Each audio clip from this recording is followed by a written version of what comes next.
We are ANN, and this is Planet Talk. Hello and welcome to Planet Talk. My name is Alex Stein and I'll be your host for today. It is April 1st, 2021. And if you're asking why is he wearing a Hawaiian shirt, my answer would have to be that Venus is still conjunct the sun. And it's a good time, all right? I'm just looking for a good time. You know, the question really should be, why is there not a Mai Tai in his hand? Now, in addition to this very nice and happy vibe type of conjunction, we've also got a quick one-day transit of the moon opposite Mars. That's a different kind of energy. The moon is our inner experience, the kind of real-time ticker tape of our inner being. It is, our emotional nature. When we combine it with Mars, Moon Mars can be very reactive, impulsive, hot under the collar, but it's also really geared toward activity, toward like getting stuff done. It's a great day to exercise, do something vigorous, get out, move your legs, or a great day to get stuff done around the house. So the moon also corresponds to the home and the family, especially as Mars is trining Saturn. It's very supportive to kind of working on a project. And the moon coming in, it just gives us that boost from our inner being level, right? It's kind of where we might find ourselves today. Just watch out, you might be a little bit more reactive than usual. One of the really great gifts I see in having an astrology practice, and I mean not as an astrologer, but just making a practice of paying attention to archetypal astrology, is the fact that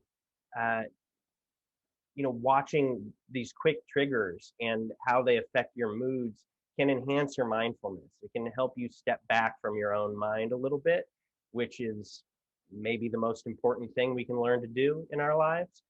I have this image when I meditate sometimes of my mind being like a set of Russian dolls, and that the normal level on which my thoughts are going is like that innermost doll. It's like that little doll, and it's just, oh, I'm pissed off about this, I'm excited about this, I'm planning this. But even if I'm having trouble shutting that doll up, I can kind of zoom out to the bigger doll outside of it, and then just see it for what it is. It's just the mind is doing that thing. And I think that astrology helps us do this. And while some astrologers would say, oh, don't waste your time, looking at moon aspects, on one level, yeah, they're not that important, and you don't want to get wrapped up in, always checking the horoscope on something. But particularly if you're feeling really reactive, I find almost every time I feel more pissed off than usual, it's got to do with either Mars transiting something, or something transiting Mars, or the moon in hard aspect to Mars, or something like that. And I think Moon Mars is the one that's the most kind of it's the most reactive, because as we know, the moon is that inner pre-conscious level of our being. Anyway, now I'd like to look at some of the events and in the news, and how it's reflected in the astrology. So first of all, we're still in the Saturn Pluto conjunction, which that's going through this year, and though the orb is wide on it, it's still there. And so even though we start to feel ourselves coming out of it, there's still that grim quality lurking in the background of everything. Saturn Pluto, Saturn with the sense of constriction and contraction, repression, Pluto with just the deep driving, compelling force and the destructive force. you combine these two together, and it just gives this sense of kind of pervasive suffering and hard compression, the kind of like the force that would turn coal into a diamond, a sense of facing mortal threat, um, of fear ratcheted to the extreme. And with that, the tendency for people to project evil upon certain chosen scapegoats or enemies. And so, no surprise, that's what we've been living through for the last couple of years.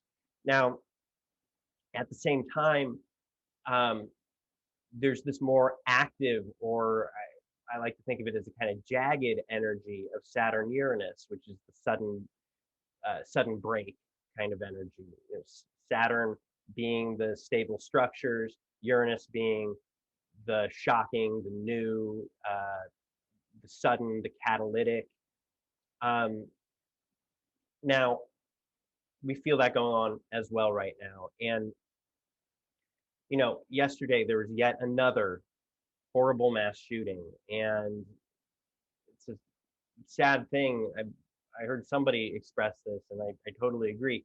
It's a sad thing that this is a state, or that the experiencing mass shootings again is kind of a statement of things getting back to normal. And that's a very sad statement to make about our society, but I think it's true. We feel ourselves, we're starting to come out of the lockdown a little bit more.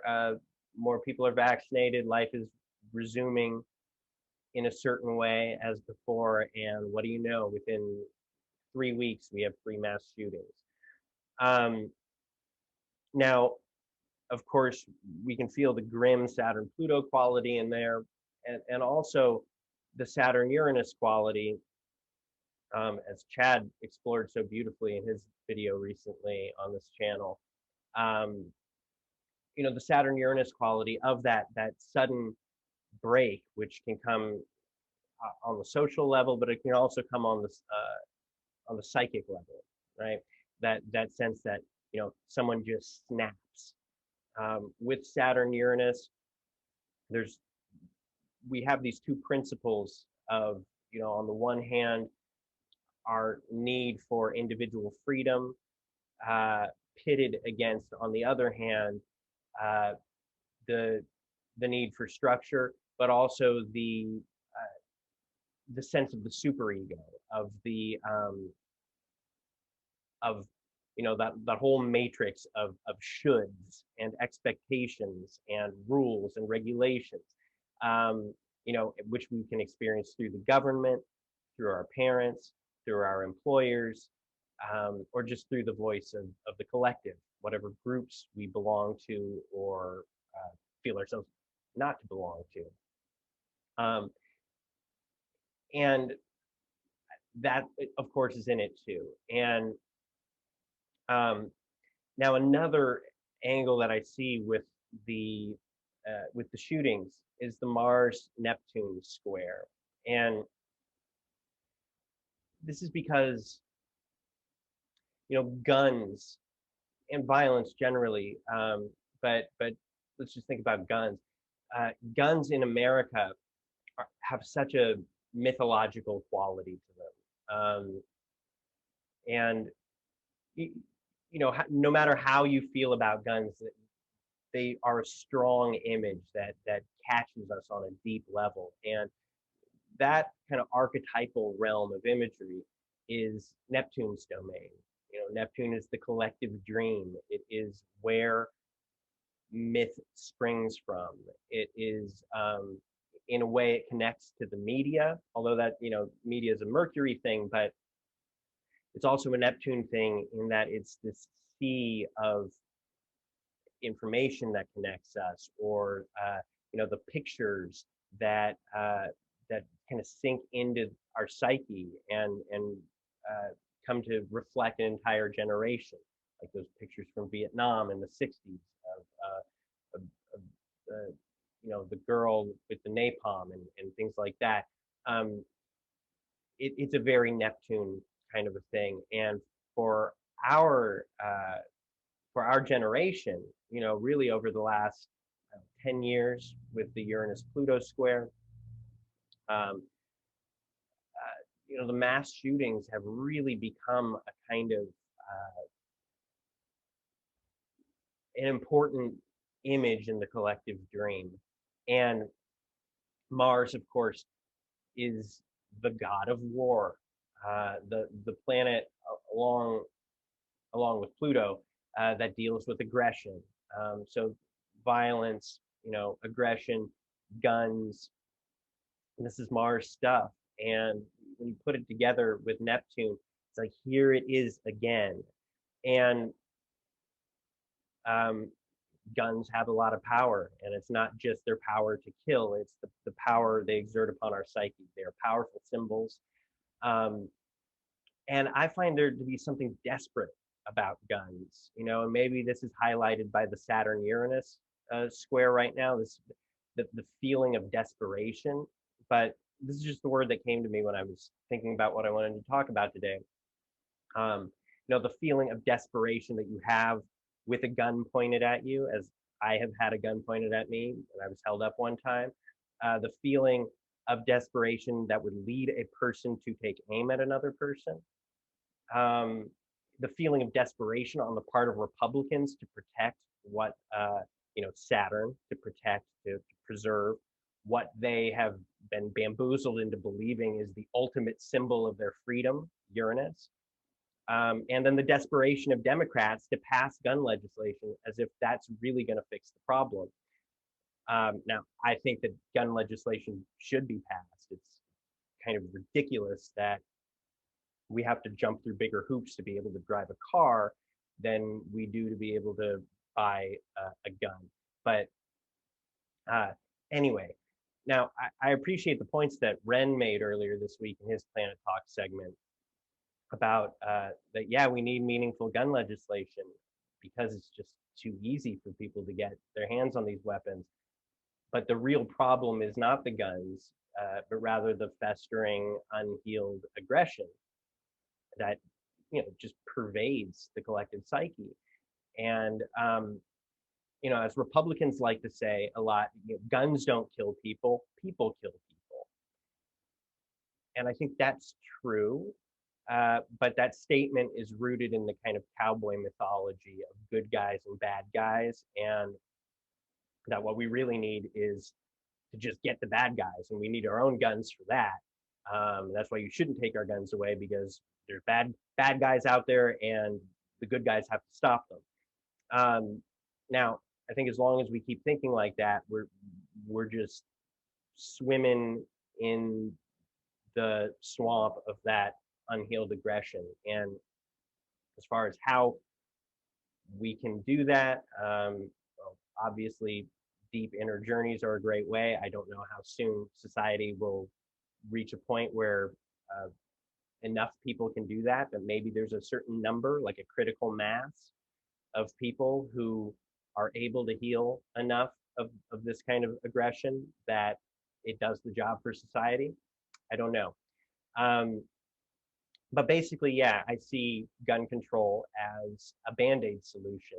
And sometimes people dismiss Band-Aid solutions, but I think when you have a cut, you need a Band-Aid. And so I hope that we can see a Band-Aid, and then we can help that, the acute crisis to heal a little bit while we learn to stop cutting ourselves.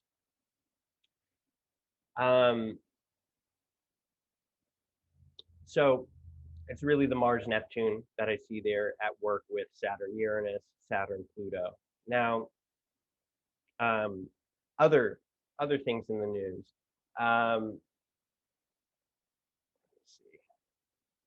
So there's now a Mercury Pluto sextile, and sextile is not got that same kind of oomph that one of the hard aspects would have, but still it brings the planetary principles together. And I think we're really seeing that this week with Mercury Pluto. Mercury is about information, about perception, communication, and Pluto is about what's hidden, about the dark stuff, about power, about corruption, manipulation, the shadow.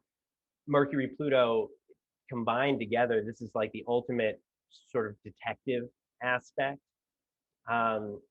That urge to dig, to get to the bottom of something.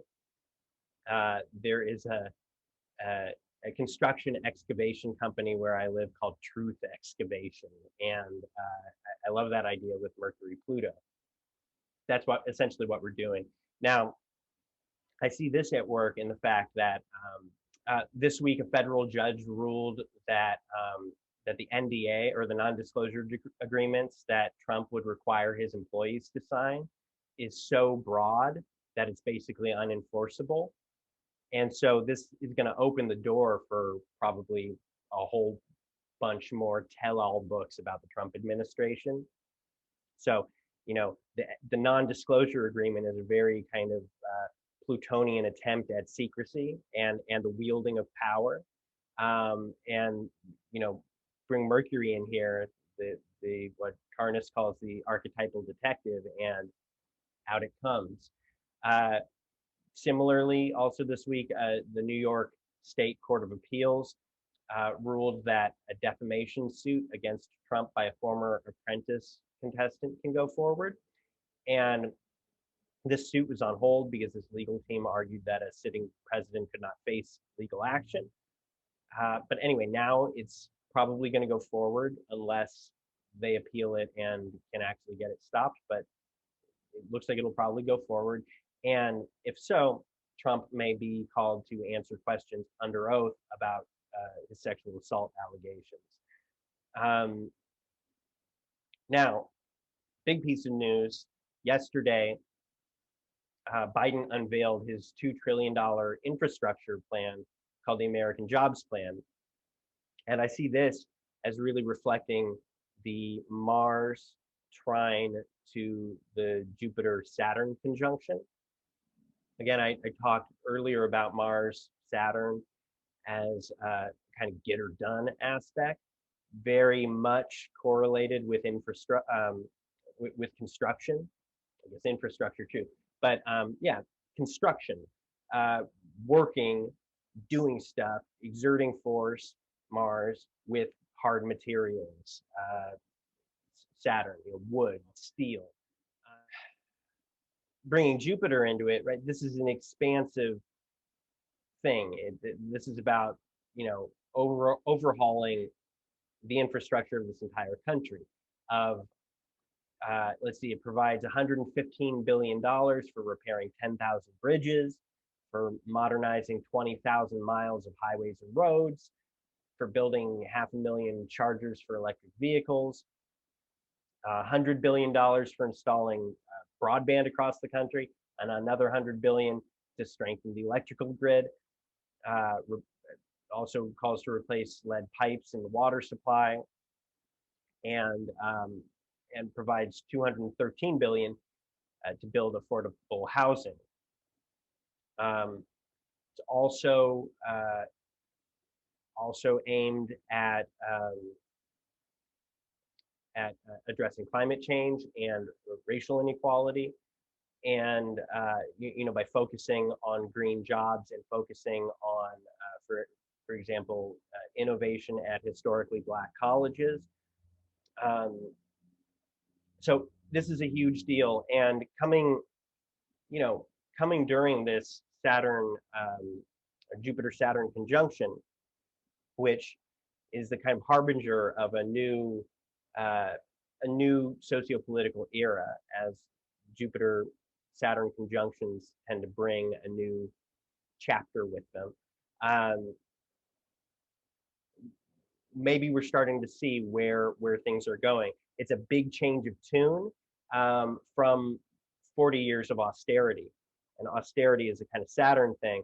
And here, Biden is taking a big gamble, which is a Jupiter thing, by saying, I think that the American public is ready for government to start putting money into things instead of standing back and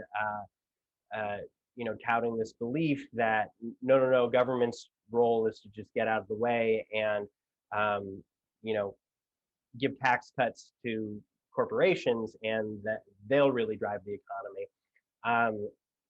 I think we've seen that over the last 40 years, uh, all of the money has just kind of gone up to the top, and that that myth is a false myth. It's nonsense. It's not true.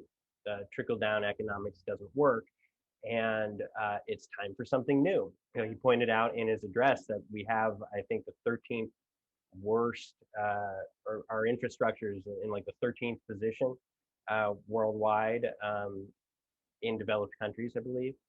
Mars trine Jupiter, Saturn, this vision of getting to work on a big job, and the sense of new opportunity that it's going to bring Jupiter to people, that it will create more jobs. Of course, Republicans are saying it's going to destroy jobs, which I just think is not true. So anyway, thanks for joining me, and I will talk to you next week.